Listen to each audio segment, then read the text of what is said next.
right, and welcome into this week's episode of Play by Play. I am your host, Andy Horton, alongside my co-host, Jared Bergstrom.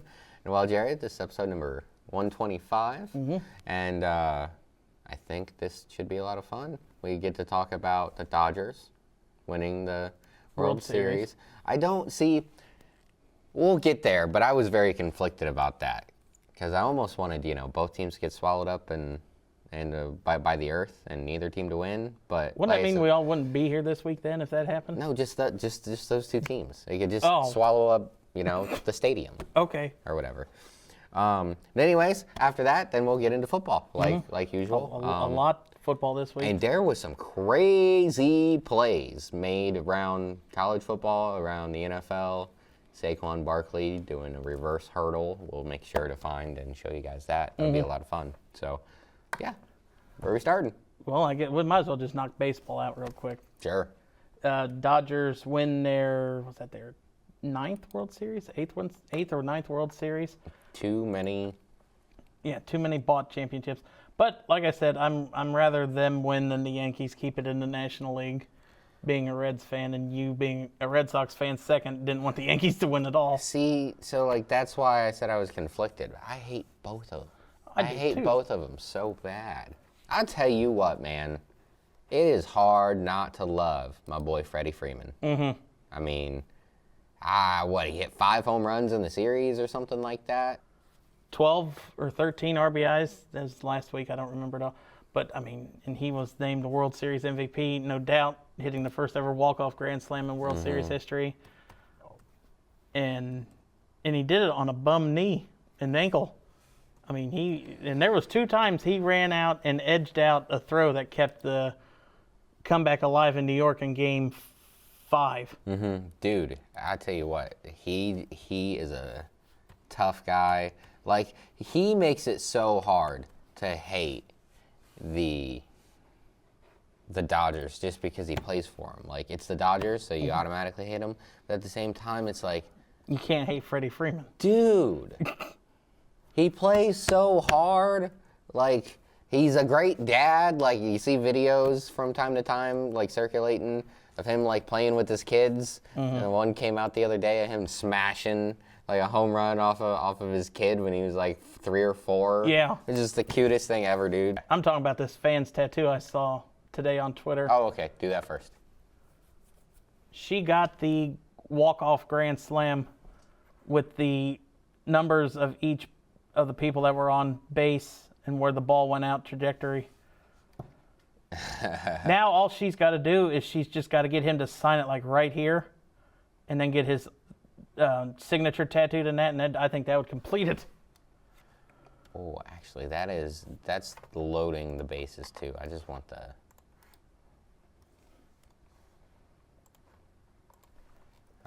the swing. Oh, his home run. And then the home run trot. And then it was great to see him celebrate with his dad after hitting the home run. Mm-hmm. Yeah, runs over.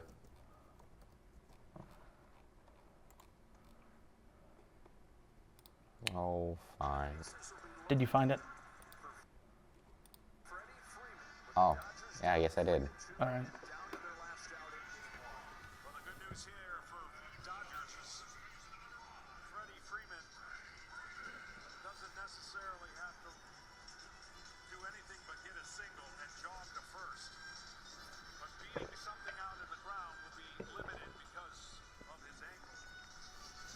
Screw the single.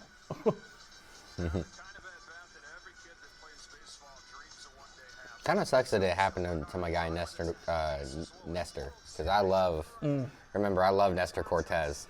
He's the guy who, he'll pick his foot up and he'll does he do that? Swing his leg around. Okay. Yeah, he'll do the hesitation. He might do it here. I don't know. I don't remember if he actually does it. He doesn't. Maybe he should have. Maybe he should have. But yeah, that was insane. Talk about a no-doubter.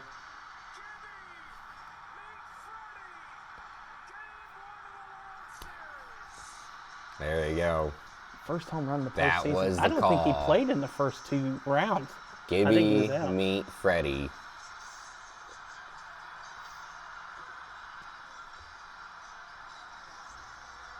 What a call. Who is that there on the call? Do you know? I do not know. I don't know who did the game, because it's not Joe Buck anymore. He used to always do Right. that. Well, regardless, it was a heck of a home run. Got him off to a good start, and then there was just, they got off to a good start. They got off to a great start, and the Yankees did not do anything to help them out. I mean, there were so many errors and defensive errors that they had. I mean, Judge dropping the ball. Specifically there in games 5, right? Yeah, Judge, that kept the inning alive. It, I think, gave up 4 runs in that inning. He had Judge dropped the ball. The shortstop one-hopped it to third and missed the bag completely, and then Cole didn't come off the mound to cover first off a ground ball, and that was the one that Freeman legged out that kept the inning alive.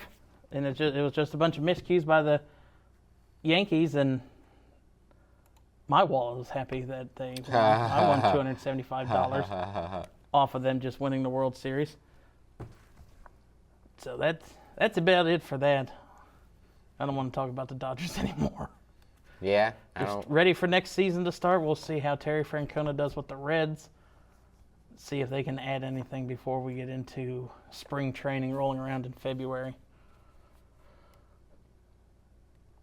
Anywhere else you have to go before we get into football? I was looking to see. Do you have ESPN Plus? I do not. Oh, because I just found a. It got too expensive. I know, right? I just found an article grading bold predictions for all 30 teams, and I was going to say we could run through that real quick, but it's ESPN Plus. So Yeah, well, that would have been fun. But, well, I guess maybe we delve into basketball a little bit real quick. Okay. Just because we got a little bit of time. So I don't want to talk a ton of NBA or anything. yeah, I haven't watched a lot of NBA yet this year to be ready for that. So I was, since you don't want to talk about it, good, because I was going to let you run with that most of it.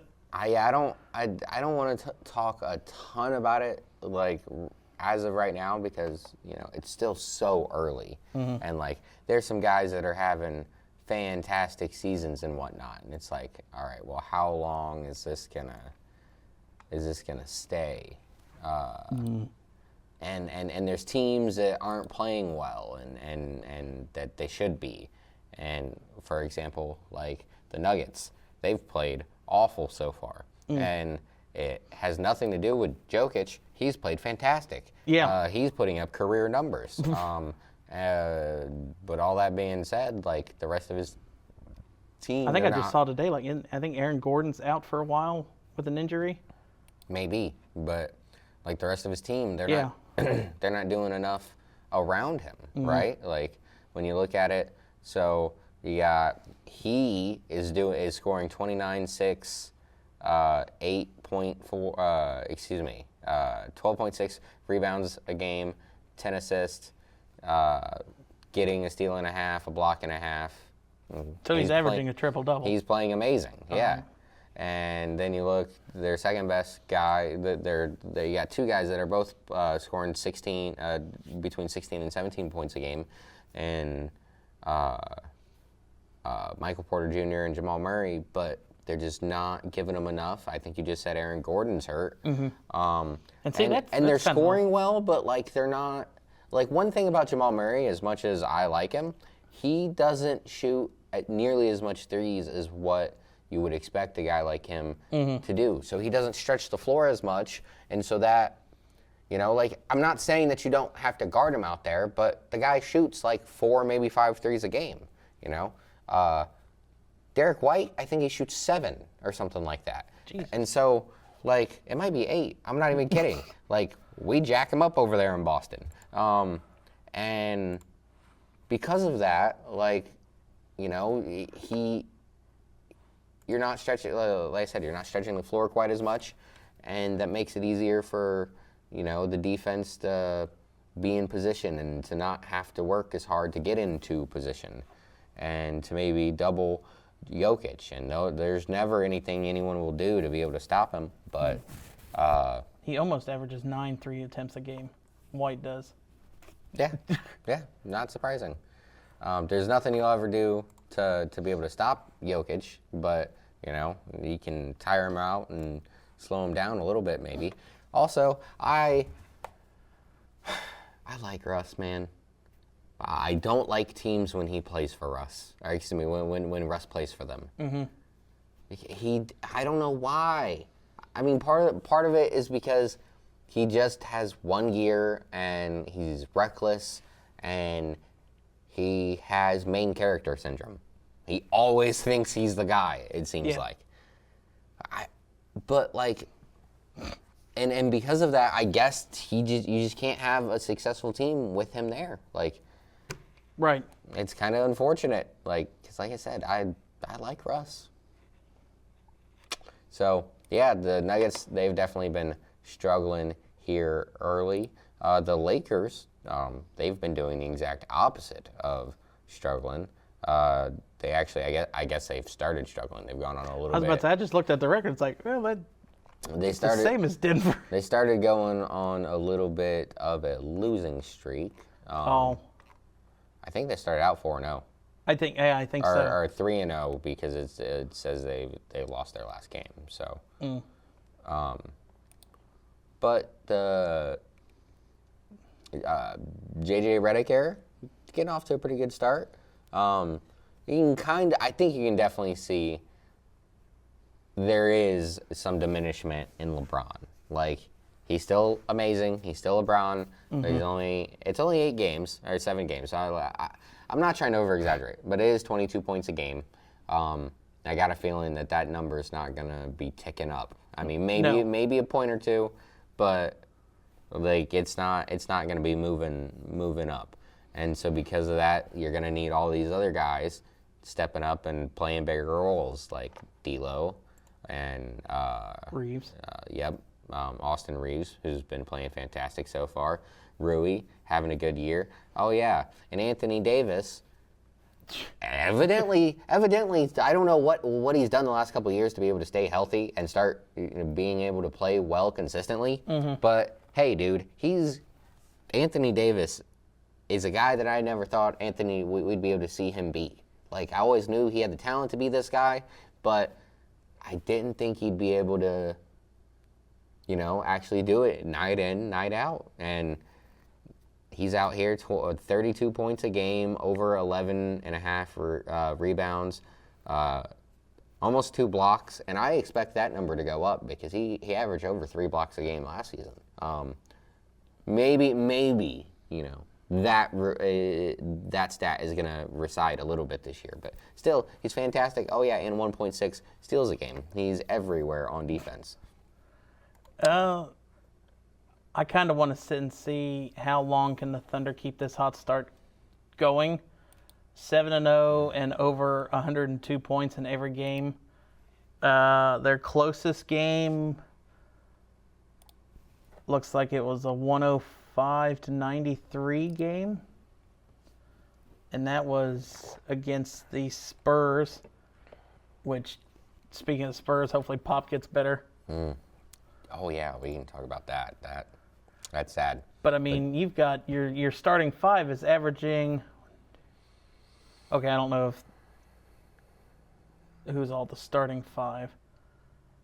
Okay, your 4 that have started every game is averaging over 11 points, with Dort the lowest at 11, Holmgren 17, Williams 18, and SGA at 25. Yeah, I really like all of their pieces. There's something about me that just I don't feel like it works. I feel like there's something that they need. I mean, we talked about last year in the playoffs that they were young and it wouldn't. And I still think it's just they're young. They're another year experience, so I don't think they'll get swept in the first round this year like they did last year. But I still think they're just young. See, I really like both Chet and Jalen Williams. I don't know that they're actual number 2s. Or I just, kind of like you said, they're young, and I don't know that they're there yet. Mm-hmm. They'll get there. I feel like within the next couple of years, they'll be contenders in the West. Well, no, I definitely think that they're contenders because I don't know how good the top of the West actually shakes out to be.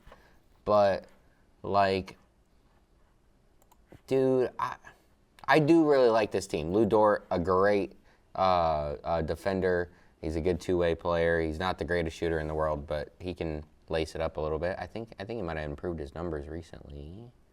Oh, actually, yeah, Lou Dort shooting 48% from three this season. That could be on not many shots, but, well, it's on 4.5 threes a game. So, I mean, Lou Dort has improved his three-point game as of late. That's amazing. Chet Holmgren, I really like him, you know. He's long, he's versatile, he's quick. He's like Kelly Olynyk on steroids. But just not as big as Kelly Olynyk, muscle-wise. I mean, he's tall, but yeah. Yeah, I guess Kelly was significantly thicker. Did you see that step-back three he hit on Rudy Gobert the other night?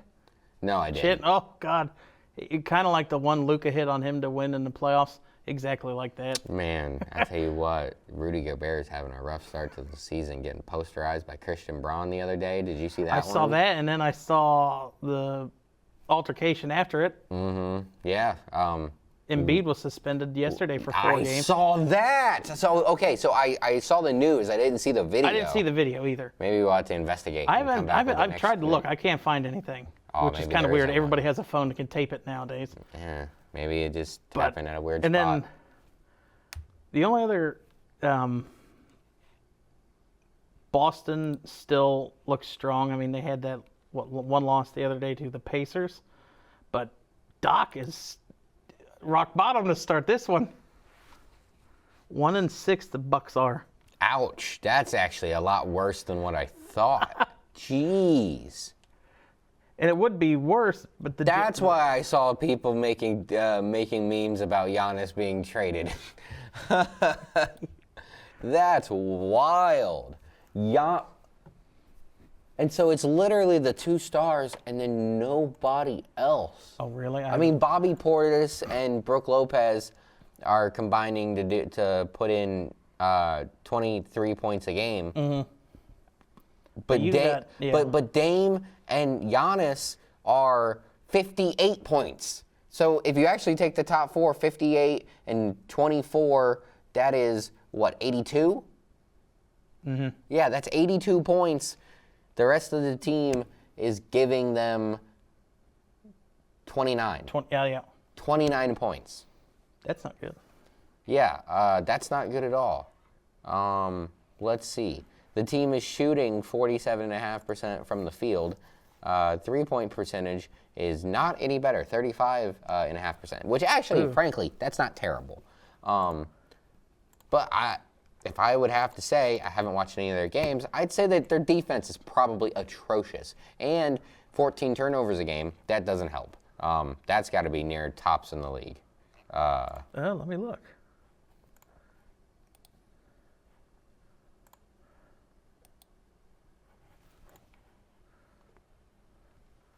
They are giving up 118 points a game. The Bucks are. That is, teams that are worse than them is Washington, Toronto, Atlanta, and Indiana. So that means they are what, 25th out of 30? Yeah. And how about turnovers? Turnovers, they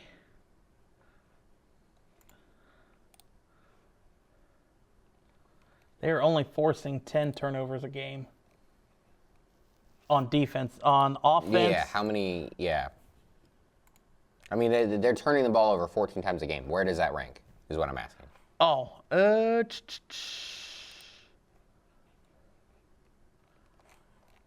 right in the middle. 15th. Because there's so many at 10.7 to... What the hell? You said where? It looked like it was right in the middle, but hold on, let me...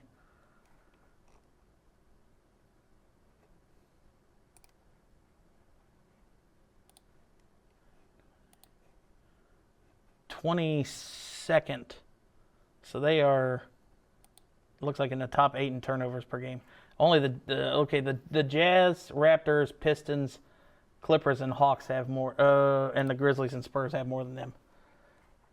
Not fun times in Milwaukee for Doc. No, most certainly not. And the other team I wanted to kind of talk about.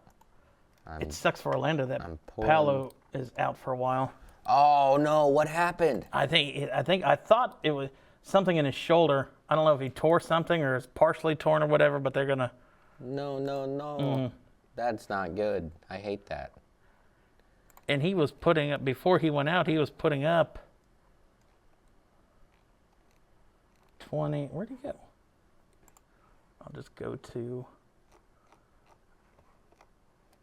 Orlando then, because he was in the top, one of the top 10. 29 points a game before he went out.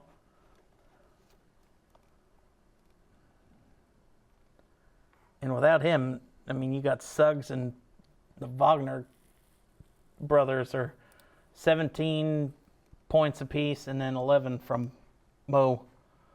So not a lot of help down there in Orlando outside of Banchero.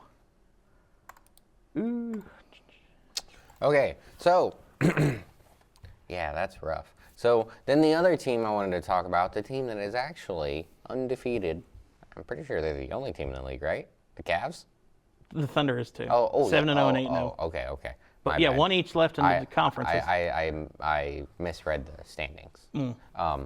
But anyways, yeah, the Cavs out east, playing fantastic. Donovan Mitchell, dude, every year that passes and he's still in Cleveland, I'm like, really? He still hasn't jetted to New York?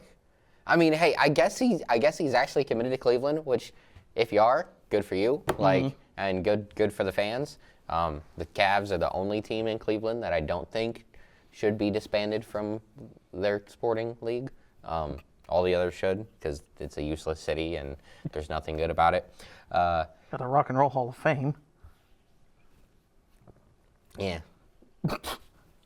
So anyways, but see, yeah, Donovan Mitchell's been awesome. Darius Garland also been awesome. Wait, make sure. Oh, no, I was looking at the wrong stat sheet, actually. I was looking at the one from last year because I was going to do a stat comparison here in a second. So Donovan Mitchell, actually, his scoring is way down from last year. He was scoring over 26 points a game last year. Only 8 games, like I said, not trying to overreact, but he's down to 23 points a game. But the team is playing fantastic. Darius Garland is up to 20 points a game, up from 17. Evan Mobley, he's not there yet, but I was begging and pleading. We didn't talk like a ton of NBA last year. You about did it. But I almost did, yeah. I caught myself, though. You should be happy. But we didn't talk a ton of NBA last year. But when we did, and we talked about the Cavs, I talked about the fact that I was frustrated that I love Evan Mobley, but this guy he wasn't developing. He was still, I think his rookie year, he averaged 14 points a game. And then his sophomore year, he averaged 14 points a game. And then last year, he averaged 14 points a game. And it's dude, can you please take that next step? Well, he's not moving mountains, but he's up to 17.5 points a game, and he started to take that step in the playoffs. I think they were dealing with injuries that had to go back. Yes, they were, because everyone said that the Celtics had a cupcake path to the title. That's the only reason why I remember that they were dealing with injuries. But they were dealing with a lot of injuries, and he stepped up. He played fantastic in the Celtics series. It was futile. Resistance was futile against the Celtics, but I was going to say, didn't they only lose 2 games? No, I think we lost 1 in each of the last 3 series. I meant in the eastern part, you only lost 2 games. Oh, well, yeah. But he started to take that step then. Like I said, he's averaging 17.5 points a game right now, 8 rebounds, and almost 2 blocks a game. And then when you pair him up with Jared Allen, who I mean, I don't know if Jared Allen has taken a step up or if Jared Allen's just been this guy for a long time, because I've always liked Jared Allen, but I've never really paid that close attention to his stats, right? I've always known that he could score the ball, but I feel like 15 points a game is a little bit of a step up. 15, 11, and 1.4 blocks a game. I mean, these guys, this is probably one of the better sets of twin towers, if not the best in the league. Got Caris LeVert coming off the bench, playing the six-man role, giving you 12 a game. And one of the major points, one of the big reasons that this team is so much better than what they were last year. So last season, the Cavaliers shot, this is, 2023, the Cavaliers, I'll come all the way down here at the bottom. They shot 36.8 three-point attempts per game. They made 13.5 of them, making it so they hit 36.7 of them. You flip over to this season, and you come all the way down here. They're actually shooting slightly fewer threes per game, 0.2 fewer threes per game, but they're hitting 15.1, meaning that they're shooting 41%. That's a 5% bump for the Cavs. And a big reason for that, I don't remember who they went out and got for coach. They fired JB. That's something that the Cavs are doing, is they are running out in transition. They're having their guards actually run out in transition, and so then you're having Donovan Mitchell or Mobley or Caris LeVert, Evan Mobley, some of these guys that are really good three-point shooters, because Evan Mobley's not a guard. He's their power forward. He's 6'10". You're getting these guys out in transition that are good three-point shooters, spotting up on the wing, and you're just getting easy shots. Whereas last year, I feel like they were giving the ball to Donovan Mitchell a lot and having him take the ball up the floor. Whereas maybe JB just didn't trust other guys to handle the ball a ton. I don't know. But you're having your star players, your best shooters and stuff getting in position in the best positions. A lot of these are corner threes that they're getting, wide open corner threes, and those are the easiest ones to make to begin with. So then, if you're shooting a higher amount of those, and it's the highest percentage of three, you're going to be making more than before last year when you're just yakking them up from random places. And this was a take that I think I read on Twitter and I think it has some merit. I don't know. But it's possible that this Cavs team is kind of a lot like the Warriors when they had Mark Jackson, right? Mark Jackson took this team that was bottom of the cellar, no good team. They drafted well, and he brought them up to a certain point. And then I think it was the 2012 or the 2013 playoffs. They played the Spurs in the second round, and they got their doors blown off, had no shot. They didn't play awful, but it was I think it was 2012, 2013, because I'm pretty sure that was the year that the Spurs blew the Heat's doors off in the finals. I mean, they just murdered everyone in the playoffs that year. But anyways, when after that season they fired Mark Jackson, they bring in Steve Kerr, and it was kind of they got to the point where they're we feel like Mark Jackson can't bring this team any further. It might be one of those things where it's his voice kind of starts to get stale after a while. I don't exactly know, but it might have been the same thing here with the Cavs and JB Bickerstaff. He's a good coach, right? He brought them a really long way. There were times over the last couple of seasons where they were the 1 or the 2 seed. You just couldn't get them over the hump in the big moments. That's partially because because of injuries and other things, but I also feel like it's partially because JB is a good coach. He's not a great coach. So you bring in a new guy, and it looks like he's able to get more out of the offense here in the early going. The Cavs coach is Kenny Atkinson. Yeah, there you go. And he was actually with the Warriors the last 4 years under Kerr as an assistant. Before that, he was the Nets head coach, and that's the only other head coaching experience he has. But he's an assistant with the French national team. And then before that, he was with the Clippers and the Hawks. I knew about I forgot that he was with the Warriors. I knew I heard that, but I remembered when he got signed by the Nets because I was like, who the heck is this guy? I had no clue who he was at that point. Mm-hmm. So he's made his rounds a little bit. So I think actually, one last thing to say, contenders. That's it. Just okay. Who do we think contenders are? Let me pull those back up. 10 games, not even 10 games, because I think the most games played is 8. 8, I believe. So we will look. Let me look at the standings. But 8 games into the season. Hey, that's 10% of the way through. So there you go. So I feel like New York will pull it around. They just have to melt together to play together. I feel like adding Cat will give them a better shot in the playoffs. We'll see.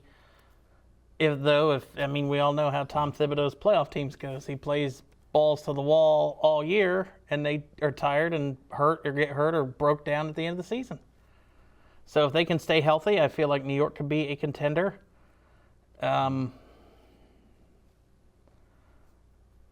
Outside of Boston and Cleveland up top, the East maybe.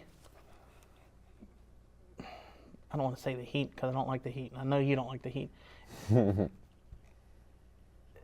Maybe the Magic if they can come back, if he comes back anytime quickly and gets back on his track. We'll see. But outside of that, I don't see many out of the East. So, with all of those things I just said a moment ago about the Cavs, I don't know why, but I really do have a soft spot in my heart for the Cavs. With all those nice things I just said about them, I would say, in my opinion, the contenders out east are, Boston is clear favorite, and then the Knicks and the Pacers. I really like, as long as both teams are able to stay healthy, I really like what those teams can do. I still don't. I think the Knicks are going to have problems. They might have problems trying to replace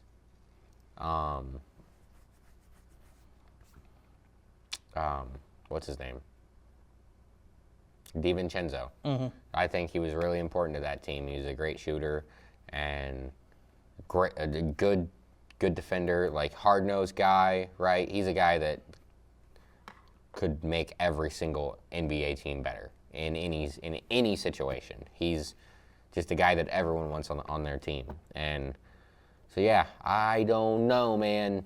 I like what they got going on there. I would have liked it more if they didn't trade away one of the Villanova guys, because I liked that. The Villanova roster? Yes, I liked the Villanova Knicks. That was fun, even though I hate Villanova because they're in the Big East. We'll talk about that next week probably. I don't know. And then out west, let me get there. I'm sure Denver will turn it around and they'll be something to compete with in the playoffs. I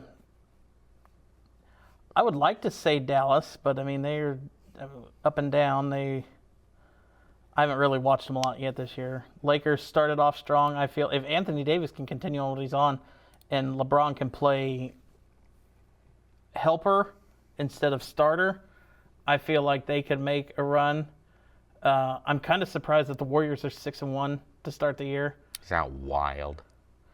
And same with the Suns. I'm surprised the Suns are 6-1. We saw how bad they were last year. Everybody thought, not everybody, but they were saying adding Beal made them title contenders at the end of the season, and they got swept out of the first round, I believe, last year. Or did they make it?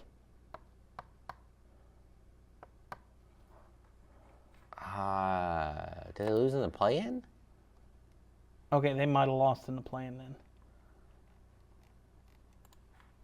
I think you got me questioning. Let's go down here and look. So, yeah, I totally agree with your Lakers take. If LeBron can just kind of sit back and chill this season and coast the way to the playoffs, and they can, be the 3 to 4, something like that seed, and do enough just to stay out of the play-in. And then, you can have LeBron come and, sure, are you going to have 2016 LeBron? No.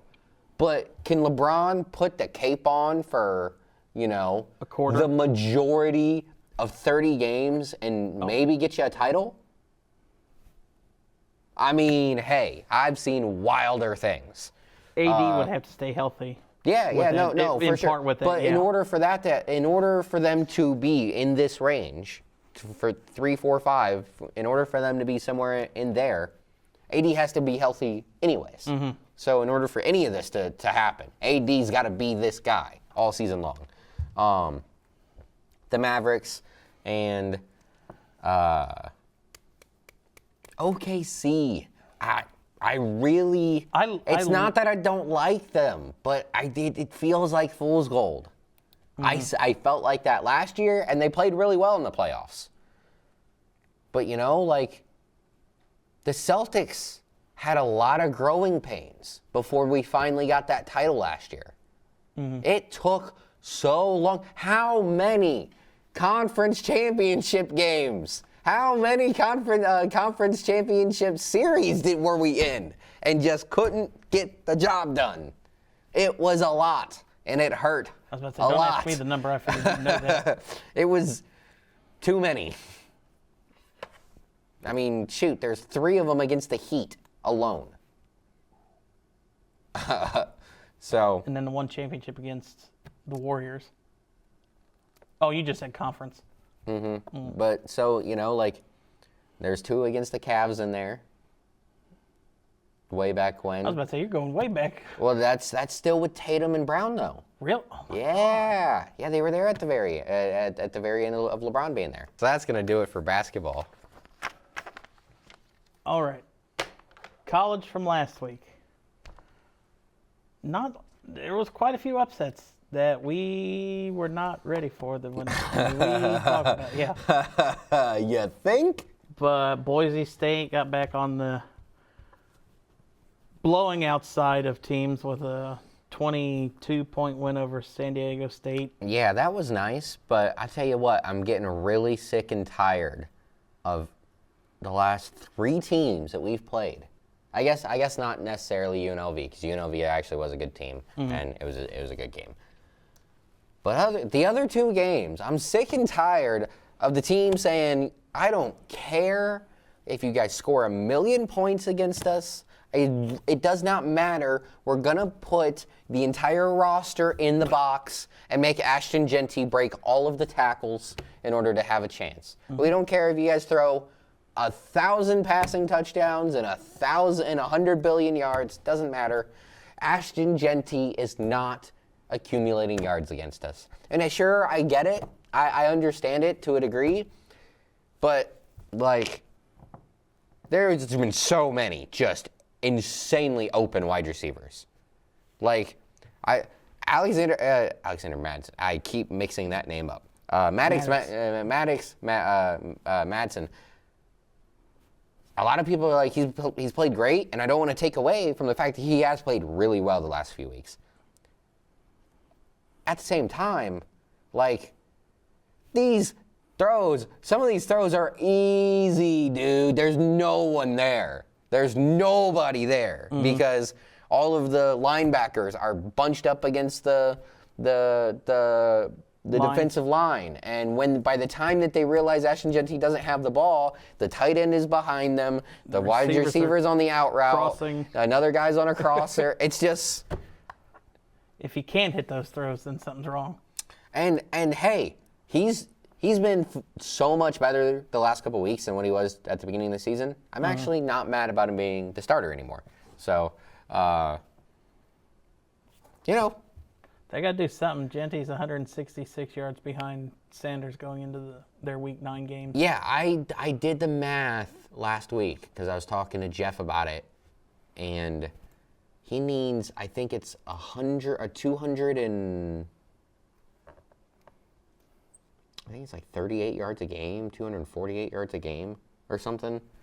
All right, well, the coach can't take him out at halftime if you're blowing him out there. And, well, he didn't get taken out at halftime this game. Oh, he didn't? Yeah, it's just they just relentless. They 10 on didn't one, care. They did, yeah. Keep yeah. one safety back in the middle. Well, and as good as our offensive line is, they have started to accumulate some injuries, and so we're dealing with second and third string guys in some spots, and so the massive holes aren't there like we're used to. Not quite as much. Oregon dominates Michigan. My last comment on Genty, there wasn't like one massive run. I mean, I think he did have a 40-yarder, but like there wasn't a 70 or an 80-yarder. There was a fair amount of 10, 12, this close to breaking it type runs. While I was watching it, I was kind of frustrated because it was like, he could have had 300-400 yards if he just could have broken one more tackle 4 more times. So go ahead. Oregon goes to the big house and dominates Michigan.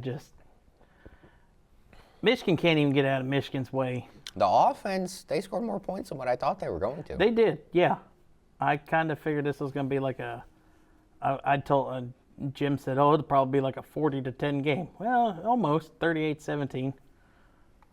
But that 17 makes it feel a lot better. That extra touchdown, you only got doubled up. You didn't get quadrupled up. Mm-hmm. Like the Texas game at the Yeah, I beginning mean, of the year. you know, so it's like bright I guess spots. Small wins. Yeah. We didn't get doubled up. You know, something that Joel Klatt loves to say is before you learn how to lose small, you have to know how to lose big. Before you learn how to win small, you have to learn how to I just totally screwed up that saying. Hang on, let me see if I can find it. We'll just move on to something else. Florida gave Georgia a game at the first half, but Georgia scored, I think it was 2 touchdowns in the third and then just walked away with it. Carson Beck, though, people were talking about him being a Heisman favorite. I think this, let me look at this before I officially say it, but I feel like he has the last couple weeks passing 3 interceptions, 2 interceptions, 3 interceptions. That's not going to win you a Heisman.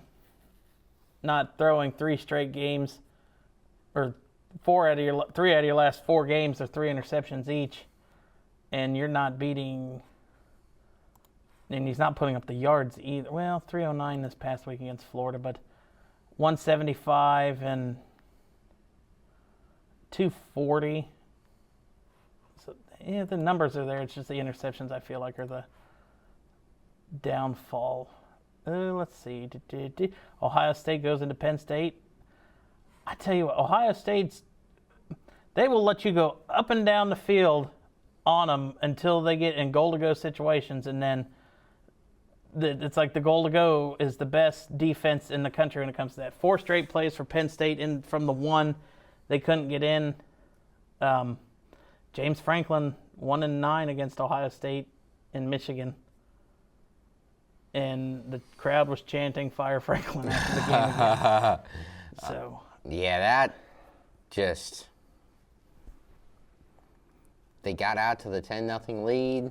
Oh, I was nervous after that. I was feeling pretty good. Oh, God. And then like, they just didn't do anything. They had 1 field goal the rest of the game. And I mean, I guess I haven't looked at the stats all week. I should have.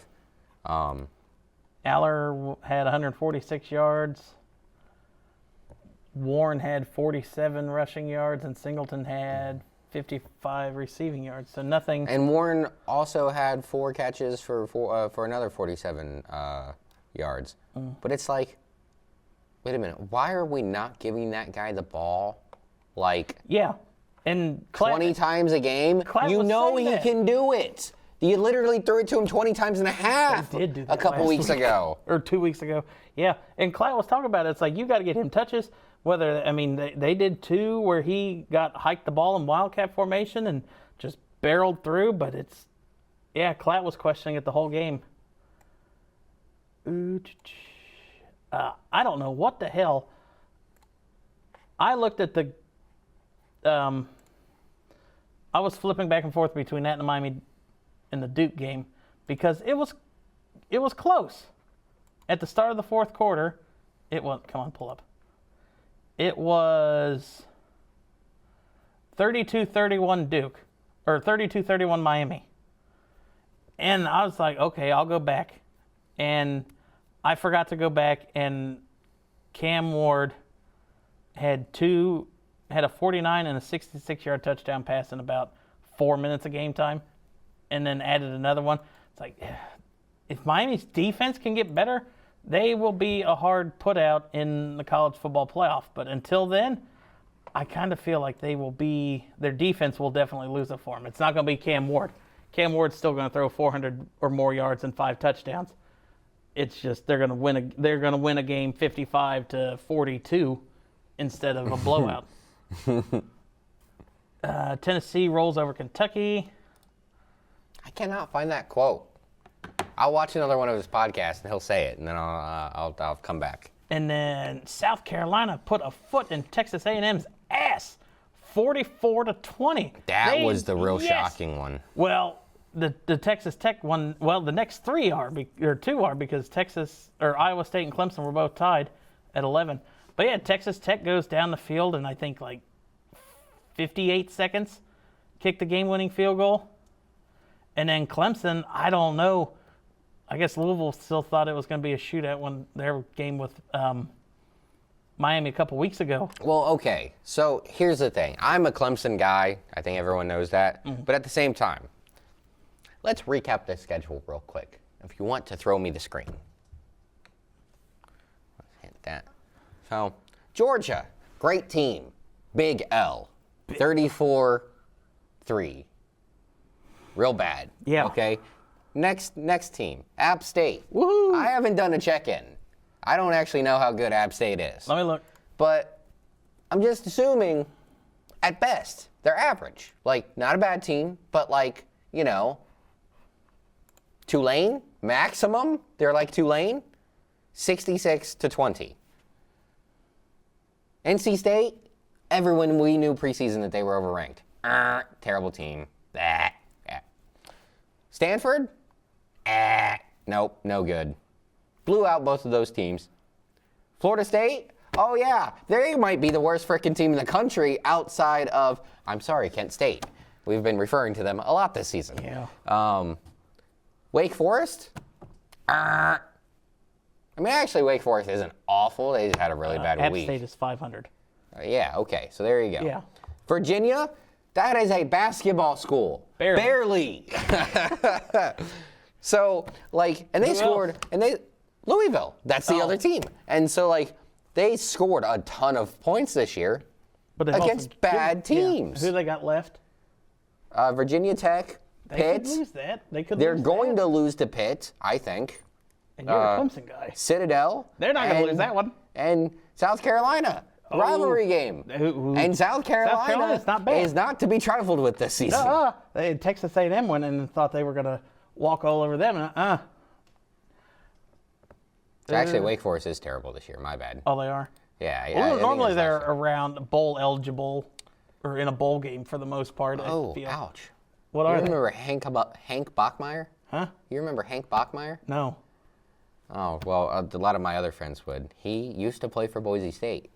He's their starting quarterback. I totally forgot about this. Oh. He did play for us for a little bit. I'm doing a check-in real quick. All right. 1,900 yards, 12 touchdowns, 6 interceptions. That's not too bad. And they are, wait a minute, 4-4. Yeah, so they're 500. Yeah. Indiana trailed for the first time this season. They were down 10-0 to Michigan State, and then scored 47 unanswered in a rout of Sparty.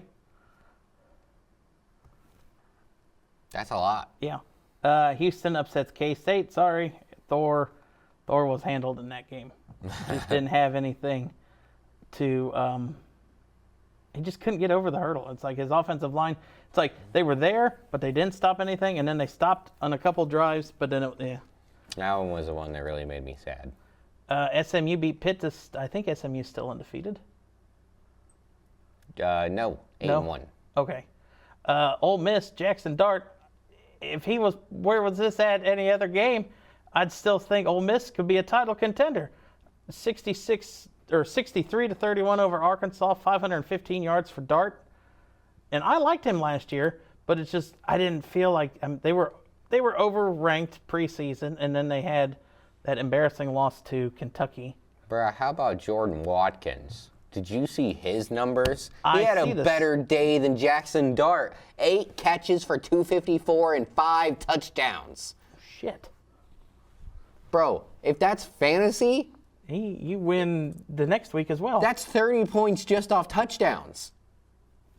8 for the Catches. So 38 and 25 for the yards. damn. So that's 55. That's 63.4 fantasy points. Now will he get those numbers in the league? Probably not. Holy. I got to keep an eye on How? him. What grade is he? I got to keep an eye on him if I got to. He's a senior. Okay, all right. And he has 25 catches for 549 yards and 7 touchdowns on the season. Maybe not right. Army stays undefeated, a 20-3 win over Air Force.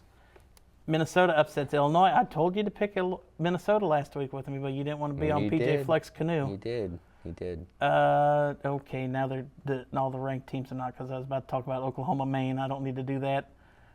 Where's more ranked? I told you though, I didn't trust Taylor Green.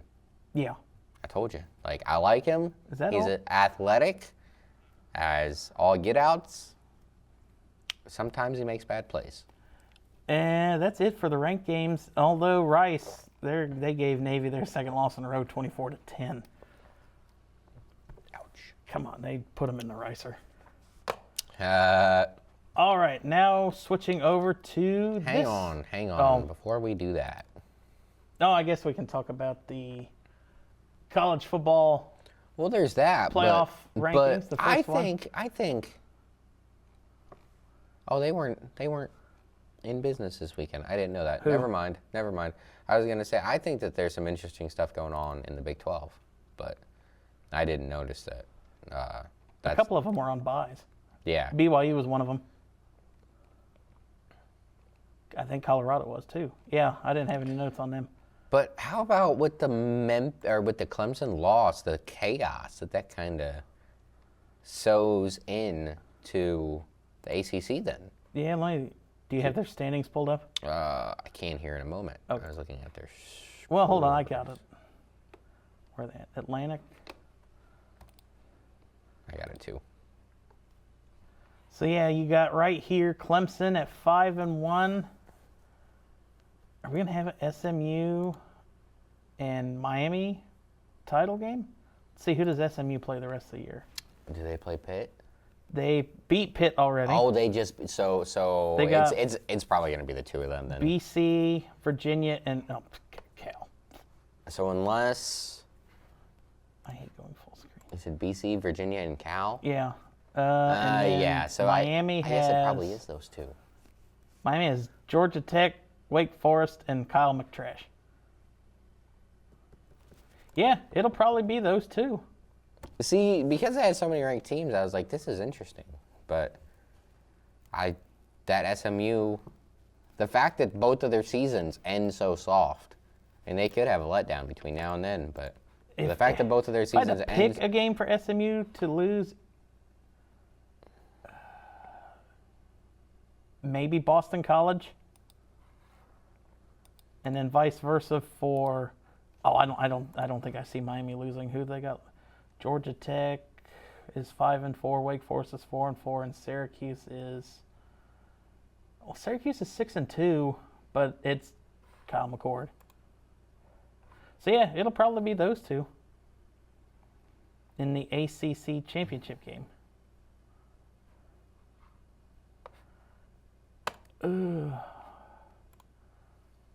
All right, so now. Oh, hey, this is kind of cool. 1 hour ago, Matt Leinart's son picked SMU.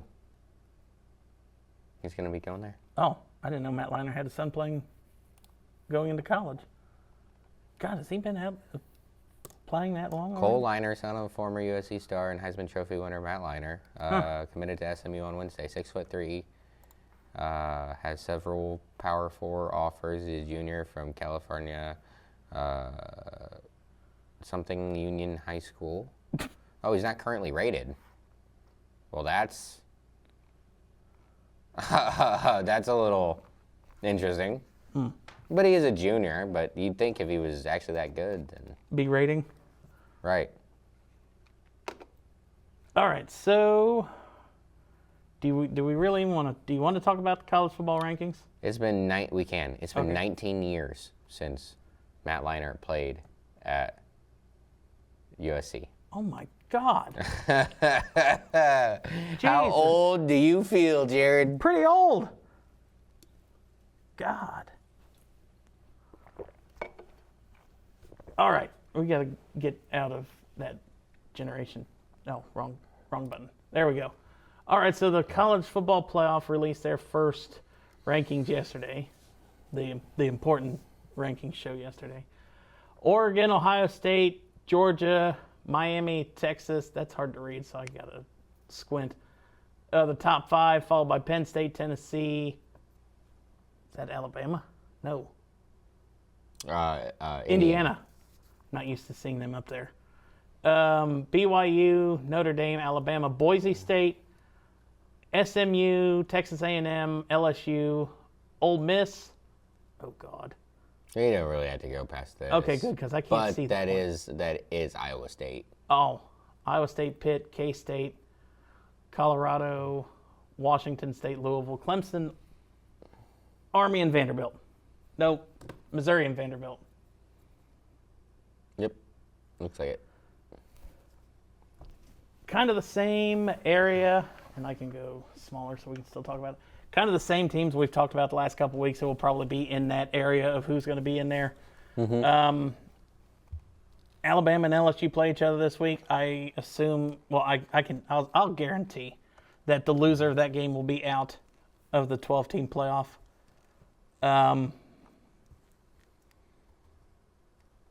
Boise State's got to stay ahead of SMU. Who's the group of 5 up there with them? Washington State, but we already beat Washington State. Okay. So. Unless Army can get up there. I'm not worried about that. Okay. So you guys are got the. We just got to win out. Yeah. Like, if we just don't lose, we're fine. Mm-hmm. And here's the thing. It's possible that there's some turmoil that goes on above us that could inch us a little higher. Mm-hmm. Like, I don't know exactly what it would take, but, somehow, what if, well, shoot, let's just say this. Cam Ward in Miami. Mm-hmm. I do not want him to get hurt, but what if he does? What if they win out and he gets hurt when they're up 14 points in the championship game of the ACC? In the ACC championship game. It's the 4 highest rated conference champions. So then they would be the 4th seed, you'd have to say. Or unless SMU beats them. Or does Boise go in? Because sure they have been ranked higher all year, but we just saw what happened with Florida State and Georgia last year. Are you going to give a team that lost their quarterback? And specifically, we already know that the only reason why this team is above water is because Cam Ward is just absolutely out of this world, insanely good. Mm-hmm. Like, Florida State, they had a bunch of other dudes. And I'm not saying that there's no one else on the roster for the U, but, like, it's not like Florida State was last year. Travis Hunter, very good quarterback, but like had Coleman. Travis Jordan. Travis Hunter plays for Colorado. Excuse me. Yes, Travis Jordan. Jordan Travis. Jordan Travis. Yes. I was gonna say. There we go. We did it together. Teamwork makes the dream work, baby. Dyslexic. But anyways, Jordan Travis. Yes. He was a really good football player, but they had other dudes with Coleman. Benson is in the NFL. And the backup was not a dude. He sucked. No, yes, exactly. And I don't know, but I got a feeling that their backup quarterbacks cannot do most of the things that Cam Ward can. Cam Ward can. So I in think that situation, would they fall? Or maybe, let's say they lose one of the games. They just drop one, and then they just barely squeak by. And he wins in the, then he gets hurt in the ACC championship game. Do they still win? They still win, but then instead of being 4, going into that game, they're 7 or 8, And winning, sure, that's great and all, but it's like, are we gonna give a team that doesn't have their dudes the 4 seed? We already, like I said, I already made my argument. We saw what Georgia did to Florida State last year. They kicked their teeth in and did some other things. Yeah. It was violent and it was ugly. I'm surprised that no one called the police. That game was brutal. With them saying that this year the 4 conference champions get the top 4 seeds, I think that has to change, I feel, because of situations like that. I think it takes time. I think it'll take a year. But no, so if Miami wins... Why? You have 5 conference champions. If something like that happens, they still get in. They had a great season, but they don't get the benefit of getting the bye. Right, they shouldn't. Well, and they don't necessarily get it this time because, like I said, if they lose and they end up, actually, let's say they lose and they fall to like 9 or something like that. Because all of the teams that they're playing coming up are bad. Mm-hmm. So it would kind of sting losing that game. So they fall to like 9 or 10, and then they just barely beat SMU, and then it's like you're flipping Boise from 12 to 10. And then that puts them in the give them the bye. And that is actually, we've looked at the thingy a lot over time. Yeah. The playoff predictor. Yeah, that's the only way. I was about to say, that's the only way where I see Boise getting a top 4 slot, which we saw that a handful of times in the playoff predictor. Which I thought that the rule was that the 4 Power 4 teams get the 4. No. It's the top 4 conference champions are locked. Oh, top 4. Okay. Excuse me. The top 5 conference champions are locked, and they get to pick. From my understanding, they get to pick 1, 2, 3, 4. Who gets the byes? So let's just say theoretically, in 5 years, Boise State has an entire roster full of 4 stars, freaking, and it's like, oh, wait a minute, they actually can compete. They literally have all the same dudes that Ohio State and a lot of the same dudes that all these other teams have. It's like, well, is it really like, if let's just say if that were to happen, it's not like it's a crazy stretch to act like, flipping the seedings is that crazy? I don't know. It's going to be more interesting to see who's going to be fighting for I'd say the 8 through the 12, because that'd just be the 7 through the 12, because you got one spot taken by the other. The group of 5 champion is a lock, so you got probably 10 teams fighting for 7 spots. Yeah. 5, yeah. It'll be interesting. And like we said, LSU, Alabama, that one of those 2 teams will be out. The fact that they have A&M at 14, though, that's wild to me. After they just got their butts handed to them in South Carolina. Yeah, I like Mike Elko, but I don't think it's this year. No. Not with 2 losses. You need a year or two. No, if they get in with 2 losses, then I feel like a 3-loss LSU team or a 3-loss Alabama team would be better than a 2-loss Texas A&M team. Mm-hmm. I used Miami as the example. I'm glad I'm not on that committee because I don't want to be a part of that. I used Miami as an example. Maybe BYU's easier because they're already 9. Okay, yeah. There's got to be one of them. Or excuse me, if Boise State were to make that move, it would have to be one of those 2 because Georgia or BYU has Utah, Kansas, Arizona State, and Houston left. So BYU could definitely drop 1 or 2. Yeah. That'd be interesting. I'll take the bye. Wouldn't you rather host a game and have people come to Boise and freeze their asses off? That's what I'm saying. Oh wait, do you not get the bye? If you're bye, you don't get a home game in that next one. That's when it goes to neutral site. Well, but that's the thing. That's the only way that we would get a seed high enough. Because we're not getting an at-large. Because remember, the conference titles are the automatic bids. The other ones are at-large. You're not having a P5 unless Boise State, like I said, gets an entire roster full of dudes and then loses in the conference title, and they're like, oh yeah, no, Boise State, they beat Oregon, Texas, and somebody else. They had a great season. They just slipped up and had one bad game, type something. On to this week's picks. We spent way too much time on college football. We spent a lot on NBA. We might have a long show today. We will. Purdue at Ohio State. Ohio State is minus 700,000. 38. Close enough. I'm going Ohio State. I always have to ask because I never. No. No. Purdue. I would just like to point out, though, still, that my boy Ashton Genty has more yards.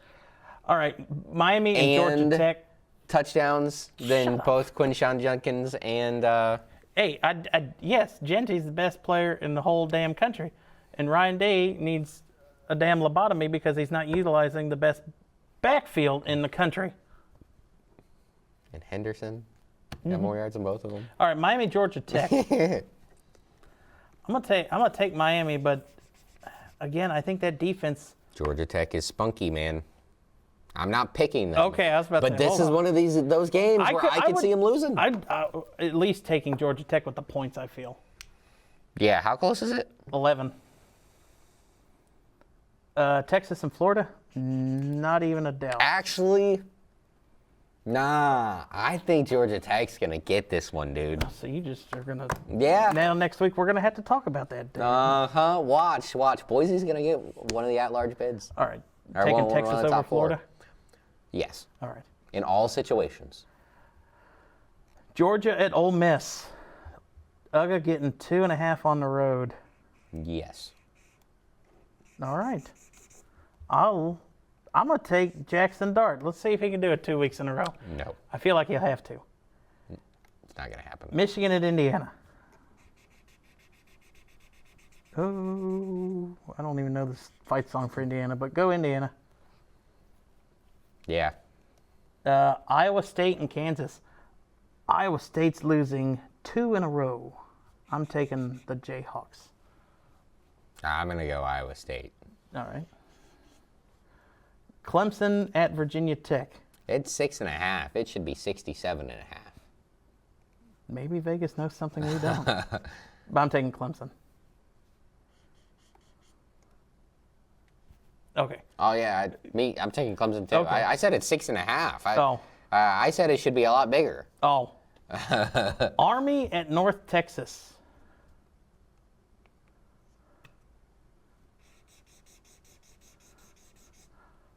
I'm taking North Texas.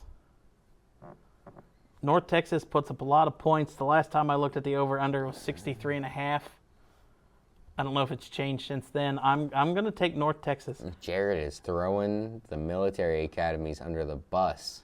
I'm helping out Boise State, too, as staying high ranked in the... Oh, we don't need this. Well, I'm just making sure. We don't need it, like, at all. All right, so then who are you taking? You can't just throw shade at me for throwing. You can't throw. And then immediately be like, yep, North Texas. I'm going with Army. Okay. I want to go North Texas, kind of. Like 5% of me. All right. Colorado at Texas Tech. I'm just going to stay on the upset train. Texas Tech beats 2 ranked teams back-to-back weeks. Nah, I'm going to stick with Colorado. All right. Maryland at Oregon. Maryland doesn't know how to play football. Well, that's not true. They had Talia Tagovailoa a year or so ago. And where's he at now? Probably in a better situation than Tua. It was probably in Hawaii or wherever. What's that thing called? The XFL? Oh, yeah. Probably. I don't know. Tennessee or Mississippi State at Tennessee. Mississippi State sucks. I agree. So did you see that video from the Manning brothers where they showed when Kirby Smart picked off Peyton Manning? Yes. Fantastic. Peyton wasn't happy about it. No, he was like, back to the game, boys. Yeah. Oh, God, I don't want to pick this game. Florida State and Notre Dame. It's got to be Notre Dame. It's got to be. As bad as I dislike them, they're 1-9. Yeah. Except 1-8. 1-8. Yeah. All right, here, game of the week probably. Bama at LSU. This is wild because this is 2 teams, and I can't believe I'm saying this about Alabama, but it's been a wild first season. As much as I love Kalen DeBoer, it feels like there's been some undisciplinedness with this team, with this Crimson Tide? Yeah, Crimson Tide roster. And that is the number one characteristic of LSU, I feel like. Not being disciplined. That's just Brian Kelly's team. Making either big mental mistakes or, actual mistakes on the field. Either getting emotionally out of whack or something. Mm-hmm. With, how one of their linebackers was acting after they lost to Ole Miss. Ole Miss, yeah, there you go. Or was it? No, it was when they lost to Vanderbilt. He was throwing a fit on the field. Oh, that was Alabama.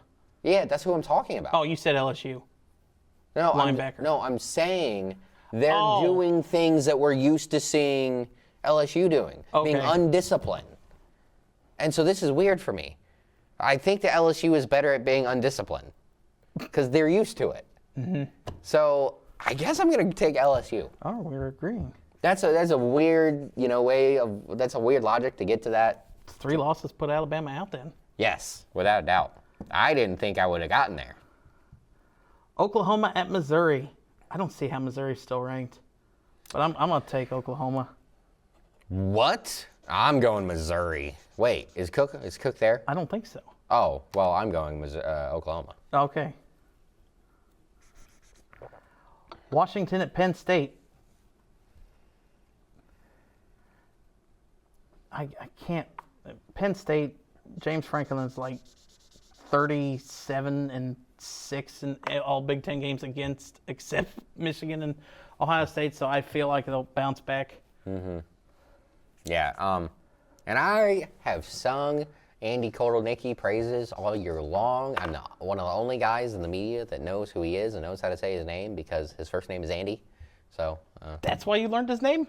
Well, no, he's a really good coordinator, but then also his name's Andy, But he's been fantastic all year long, except for last week. So I think that their offense will take a step forward. Yeah. The only thing that really has ticked me off about Penn State all year long is the fact that they are rudderless in the first half. Their offense sucks at the beginning of games, and then they normally get it going in the second half, except for last week when it just sucked all week. Yeah. Offense didn't do anything. Defense had to pick 6. Yeah. No, exactly. I don't have to ask about Boise State. Virginia at Pitt. I won a 300-yarder at a Genty this Can you week. get it against Nevada? They're not good, so we should be able to. But right. if they put 27 guys in the box, Well, that's a flag. they don't care. I just don't want them getting yards. Pitt. Yeah, no. Pitt? I love this Pitt team. BYU and Utah.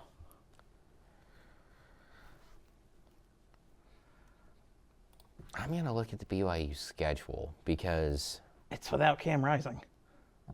I know, but I wanted to see what else was there. Where are they at? They are 4-4 on the year. Oh, Jesus, they've lost 4 in a row. I guess I'm going to go with BYU. All right, I'll take I'm just Utah. so used to Utah being good with Kyle Whittingham, right? That's his name? I Their think coach? so still. I think he's still there, yeah. I'll take Utah. I'm in an upset mood this week in college football. They're just picking them all. I want to do a parlay I was and going just to see how that goes. 50 cents for $5 billion. And then Utah State and Washington State. Washington State. Mm-hmm. All right, so I guess we got a little bit of time, maybe not enough to go through every NFL game this past week. But we can definitely, actually we're going to start first off with the breaking, or the history that happened this past week in football. And that is Dennis Allen is the first ever NFL head coach to be fired from 2 different teams with the same quarterback. That's amazing. Oh my goodness. I would have never thought. Jared always coming in with the crazy, I mean, I don't know. Is that a stat? It was Crazy labeled info? as, yeah. I love it. Derek Carr has now lost to 31 teams. He has a chance to lose to the Raiders later this year. I'm kind of going to root for it. I will Was he pick the first? to lose to every team. Yeah. I would have to look that up, and I'll get back. Because I know Brady was the only one to beat every team. Brady beat every team. Manning beat every team. Oh, did he? Yeah. Oh. I'm pretty sure Favre did too. Oh, so I guess there's been a couple more. My bad. And I think Stafford just did when they played the Lions in the regular season. Anywhere you want to jump around to? Yes. All right. The first thing I want to jump to is the jump. Oh. I own you now. So we can just go to the Eagles game. I have the highlight pulled up, but All I'm right. waiting for the ad. Okay. So if you Then want, I will pull the Eagles game up. Where are they at? There they are. Yeah, so they played Jacksonville, and it was, 16-0 at halftime? I actually have it now. Yes, it was. 3rd and 6 for Philadelphia. And Drew Catalan on the call. Last time. Now locates Barkley out of the backfield. Barkley slips 2 tackles and picks up the first down. Ripping up in the air to the 30. Like, what just happened? Is it Jason Catalan? Out of Bulls. I might have just gotten his name wrong. The spin move at the last second. And then what Mm. is that? Bro, we gotta see this again. This kid is Another special, angle? man. This What? It's insane. Bro. Like bro, what? 159 yards and touchdown on the day for him. Saquon Barkley is just ridiculous. The And Jets. Giants are just stupid for letting him go for nothing. I mean, because they were going to tag him, and he said, no, I'll probably work out a deal or whatever. But I mean, he didn't do anything. It's not a big contract he's with them. They didn't even try for him. No. Yep. Jets, yeah, I don't know what the hell is wrong. This sophomore slump is hard for C.J. Stroud. Yeah, Aaron Rodgers figured something out. Threw 3 interceptions, looked his best of the year probably. You said he threw 3 interceptions? 3 touchdowns, I'm Oh, sorry. I was about to say, damn, that's his best if he's thrown 3? No, he threw 3 a couple weeks ago, I think. So yeah, my bad there. Joe Mixon, man, having a little bit of a resurgence this year. This is the year of the resurgence. He's been good all year long for the most part when he's been healthy, averaging almost 5 yards a carry, over 600 yards so far. The Cowboys, dude, not only did they lose this game, but then they got fleeced at the deadline. Did you see what happened? They traded for Jonathan Mingo, which is he's not a terrible player. He's an average wide receiver. They traded a 4th-round pick for him, and within 30 minutes, Dak was on IR. What are we trading for a wide receiver for? Our quarterback is out. In the words of Jerry Jones, they'll be fine. I don't even know. And I think Jerry Jones said one time that everything he's ever really wanted, everything that he ever really wanted and loved, he had to overpay for. I guess he loved Jonathan Mingo. Damn. Well, he loves Dak Prescott because he got overpaid. And I mean, granted, I'm not trying to take anything away from Dak. Putting him on IR. It's going to be Cooper Rush. It's going to be leading Cowboys now. And he almost came back in that game with Atlanta. They had a chance. And I'm not making any. You don't want to bet against Cooper Rush this time? Nah, I'm good. I'm good. It got too close, didn't it, last time? Mm-hmm. I could hear the razor blades. Bengals Raiders. Oh, thank the good Lord. You got a home win. A home win. First one, I think was it 7 games? Or 6 games they haven't won at home in a row? It had been a while. It was crazy. Buffalo wins on a last-second field goal. I was kind of surprised Miami hung with them, but Sean McDermott has Buffalo has won the last 6 meetings against Miami in Buffalo. Yeah, man, they just got their number. Yeah. But you moved on really quick, and I get it. Well, you jumped all the way down to the Bengals, and I came back up. Sorry, I just saw it real quick out of my. Oh, moved on from the Bengals. Because there was a couple of things. Yeah. Okay. Because there was a couple of things that I wanted to talk about. Is 24 too much for the defense to give up against who was the quarterback? Probably. The secondary is not good. It needs help. We need for those young guys to mature very, very, very quickly. I was surprised you didn't make a move at the deadline for. Trust me, I was hoping that we would have gone and gotten Lattimore or somebody. There had to be somebody that could cover. He went to Washington. I saw, yeah, but I thought there was somebody out there that could have covered that would have. Although, granted, do something about that. But anyways, Trey Hendrickson, oh my God, 4 sacks. Guy's got 11 sacks on the season. Damn. I mean, he was looking for a new contract this offseason.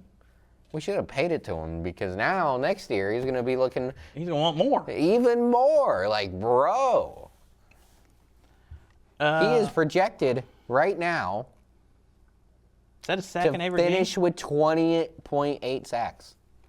It's not a sack in every game. It's more than that, but, right. He has multiple 2-sack games. Or multi-sack, I guess. In the Giants game, Cleveland game, and the Raiders game, he has 8 sacks. Oh my God.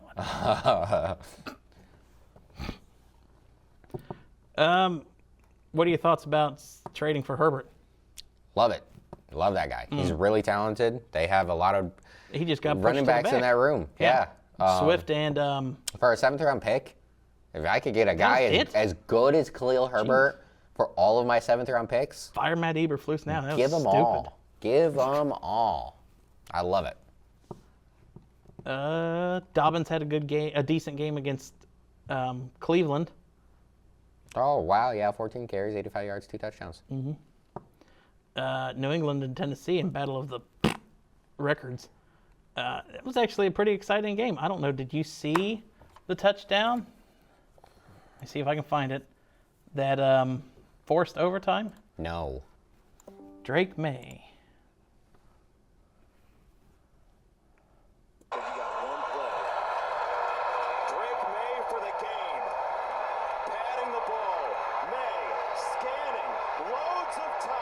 He'll roll, he'll run, a sidestep, he's ready to throw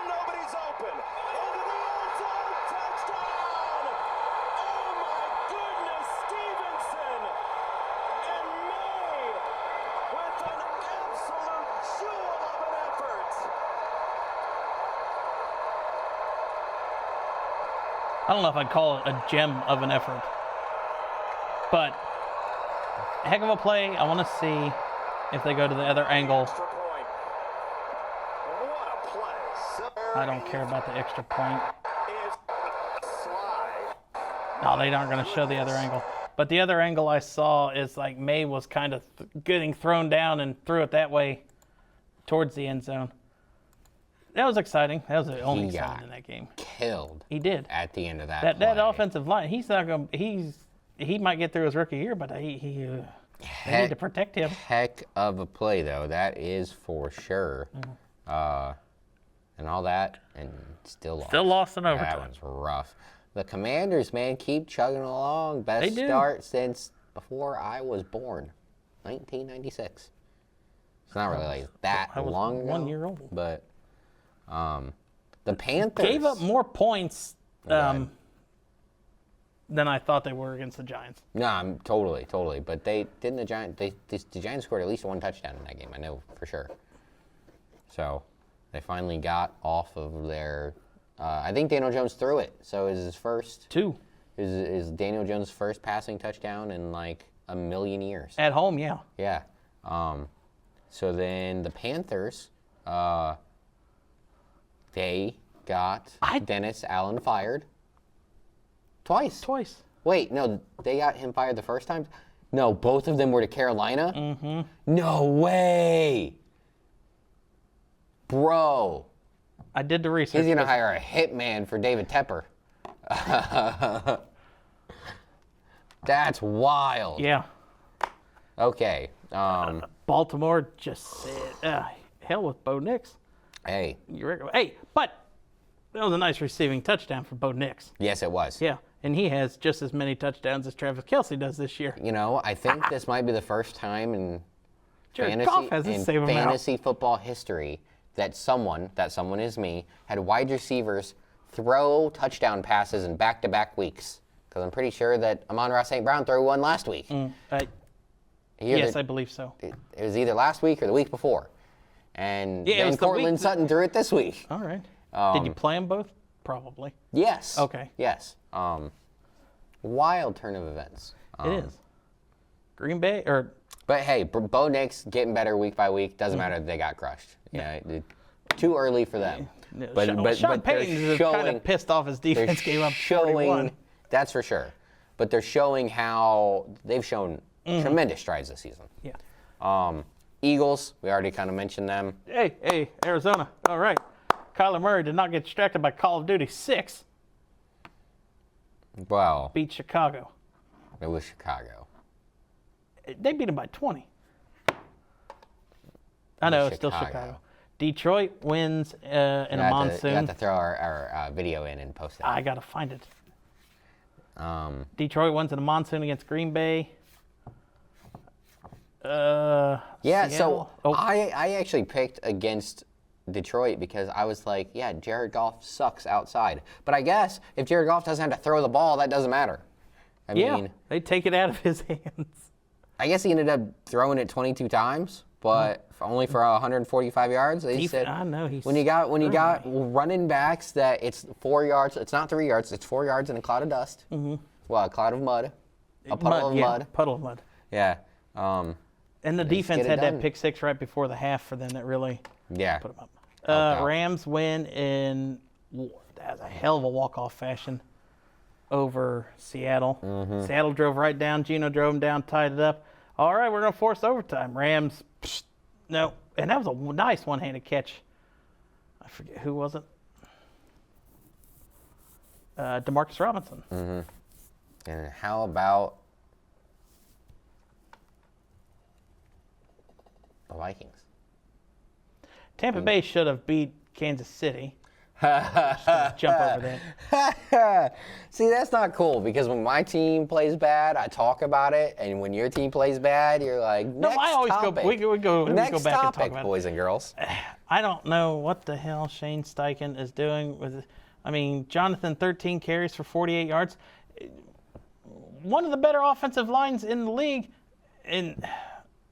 should be or was at one point. But yeah, it's just our offensive line is not that good this year. Flacco, I mean, he only had 9 incomplete. 11 incompletions, almost threw for 200 yards. I picked him last week because I'm not going to pick against the Colts, but that Vikings secondary killed us. Shut down our receivers. I mean, when Josh Downs is our leading receiver, that's not a great day. Yeah, well, and as much as I like Joe Flacco, he's an old Joe Flacco. It's like, 1 week he'll be fire, and the next week he'll be ice. Who do we play this week? Well, then he's fire this week against Buffalo. Hey, that would be fun. But then the final game, since I hadn't had a chance to mention it, Patrick Mahomes played his best game of the season, far and away. I thought he tore his Achilles. I knew Did it you wasn't see him that. get hurt? It was the hip. When he stepped and I saw the hip pop out. It was a hip? Mm-hmm. I thought it was an ankle. No, when he stepped, it was the ankle kind of twisted, but the hip, I saw the hip pop out more. So I don't know if he just... I might have to look at the video again to see that, because I was looking lower body. It looked awful, though. Yeah. The way that he was hopping around and stuff, they weren't letting him put any weight on it at first. I thought Patrick Mahomes was out for the season. And there would have went the Chiefs season probably. Not probably. Not probably. Because it's Carson Wentz. Yeah. So but no. Thank God he's okay. It would have been great to not have to worry about them winning the Super Bowl. But hey, I would prefer Patrick Mahomes not be hurt than someone else win it the cheap way. So. Before we go on, how many times is the right tackle for Kansas City going to be allowed to take a half a step lead before the ball is snapped this year? Well, he did it all year last year as well. Yeah. Is it the right guard or the right tackle? I don't know which position it is. Can he tackle? That's not a false start penalty against Kansas City? So it doesn't happen solely for the Chiefs. It's something that they have started calling a lot less over the last couple of years, because I understand, I hear the gripes of everyone else too. It's annoying at the fact that he does it every time, but he's not the only one that gets away with it. So he's the only one that I see videos of getting away with. I promise. Pay attention more often. Like, watch the line play. Like, specifically watch it. Mm-hmm. Because, like, they'll show, if it's a good play, they'll show the actual full play. They'll show a replay anyway. So watch the line play. You'll see dudes doing it all day long for other teams. So all right. It's not just them, as frustrating as it is. Thursday night. It's a must win. I was about to say, it all comes to a head. If the Bengals win, the season is not over. And if they lose, it's still technically not over, but you're talking 8-1. Yeah. You're talking 8-1 is the only way in, because at that point it would be 4-6, and you're not getting in with anything worse than 10 wins. I think not in the AFC, because it's a gauntlet. So gotta be making up this ground right now, and to do it against a team like the Ravens would be out of this world, and on the road against the Ravens. Be a huge confidence boost. So defense got to figure it out before tomorrow. I'm taking the Bengals too. Giants, Panthers, battle of the 2 and 7s. I'll take the Giants on the road. I'm not picking the Giants. I'm picking Brian Dable. Okay. Better coach than whoever is. I don't know. I don't know his name. Panthers? I don't know his. Is it? It's David something, I think. It starts with a C. He's a quarterback guru. Dave Channels? Yes. Oh, all right. Well, if he's a quarterback guru, what the hell is Bryce Young doing? I think that there might be a problem with Bryce Young. I don't know. Oh, that game's in Munich. Ew. I'm not going to wake up early and watch that one. Dear NFL, can we just please stop? I get it. You're trying to make it a global game. I don't have any problem with that. I'm just tired of waking up, trying to wake up at 8 a.m. to watch a football game. Patriots, Bears. That's before any of my gambling podcasts come on. I am taking the Patriots. You going to take Caleb Williams? I guess. I don't want to. Don't, because I already marked New England. No, I feel like they will win. All right. They're 4-0 at home. Gonna be 4-1. Bills I at hope. Colts. I'm taking Indy. I said a minute ago, fire and ice. But Josh Allen's been spectacular this season. He has. Only 2 interceptions, not turning the ball over. And they're almost the same way, like, right? One week, their offense, and most weeks, their offense is amazing. Like, they don't even have to throw the ball for their offense to be great. Josh Allen, in 9 games, has 2,000 passing yards. So, right? Like, they might just run you to death. You guys do have a good run defense, though, so we'll see. That might be one of those weeks that they run into a wall. I'm going to go with the Bills. Denver and Kansas City. I have my picks already made. Bo Nix being a rookie is my only thing, man. Literally my only thing. I want to pick them so bad. But I think I got to go with the Chiefs. I'll go with Denver. 9-0. I had Denver marked. Atlanta at New Orleans. Their coach just got fired. Derek Carr is not in anymore. I'm going to go with Captain Kirk. I think they're going to get that first week after the coach got fired, like, bump. They're going to win this week. You said that about when the Jets got fired and they got dismantled. Happens sometimes. San Fran and Tampa Bay. I'm going to Bucks. It's that West Coast coming all the way cross country.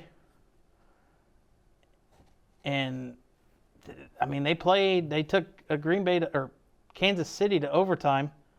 So I feel Baker's got something going on. If Todd Bowles can quit playing zone on defense, and they probably would have won that game on Monday. Right, but football math isn't I almost beat you, which automatically means I'm better than this team that you blew out, right? Because the Bengals lost at the beginning of the season to the Patriots, and then the Patriots didn't win another game until Sunday. So No, they lost that game. Or the week before, I'm sorry, 2 Sundays ago. Oh, they beat the Jets. They that's right. lost 6 in a row. So, like, Well, I'm using that football math. I'm not. So I'm going to say that You going the Niners? Niners. All right. And I'm a Brock Purdy skeptic, but I'm going I know. Niners It's this like week.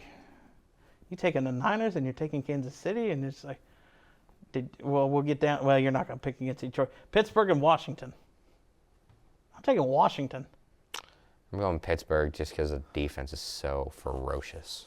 All right. Minnesota, Jacksonville.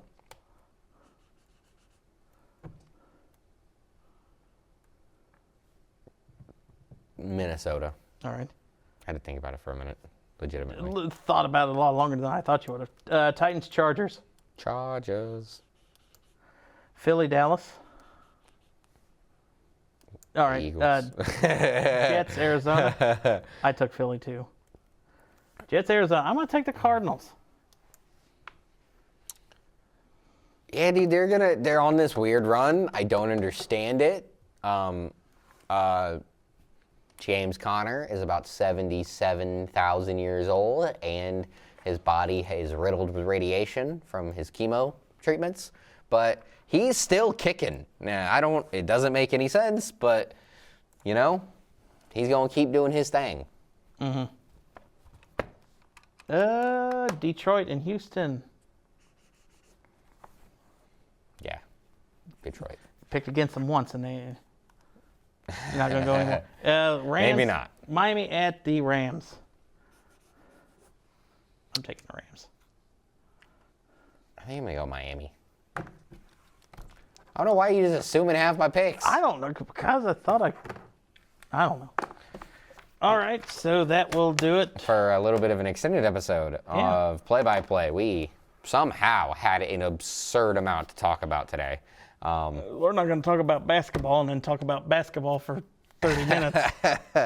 Well, sometimes things happen. So I guess that's going to do it for episode number 125 of Play-by-Play. It was a lot of fun. We'll see you guys next week. Don't forget to like it on all the social medias. Subscribe on all the social medias and share it with your friends. See you guys next week.